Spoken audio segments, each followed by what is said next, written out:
যুক্তরাষ্ট্র ইরান আলোচনা ভেস্তে গেলে সবার ক্ষতি, শামা ওবায়েদ।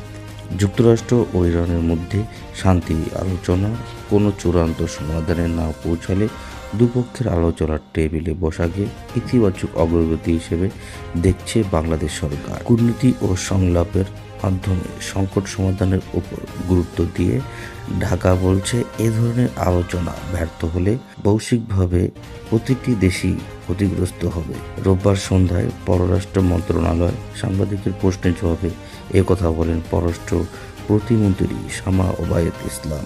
তিনি বলেন, আমরা চাই আলোচনা আরও বেগবান হোক এবং এখান থেকে একটি গ্রহণযোগ্য সমাধান আসুক।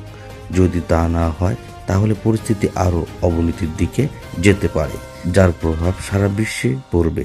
অর্থনীতি ও সামাজিক প্রতিটি দেশে এতে ক্ষতিগ্রস্ত হবে, যা আমরা কোনোভাবেই চাই না। মধ্যপ্রাচ্যে চলমান যুদ্ধ পরিস্থিতি নিয়ে বাংলাদেশের অবস্থান পূর্ণ ব্যক্ত করে প্রতিমন্ত্রী বলেন, সবসময় আমরা বলে আসছি যে কোনো মূল্যে যুদ্ধ বন্ধ করতে হবে এবং নেগোসিয়েশন ও ডায়ালগের মাধ্যমে কূটনৈতিক সমাধান খুঁজে বের করতে হবে।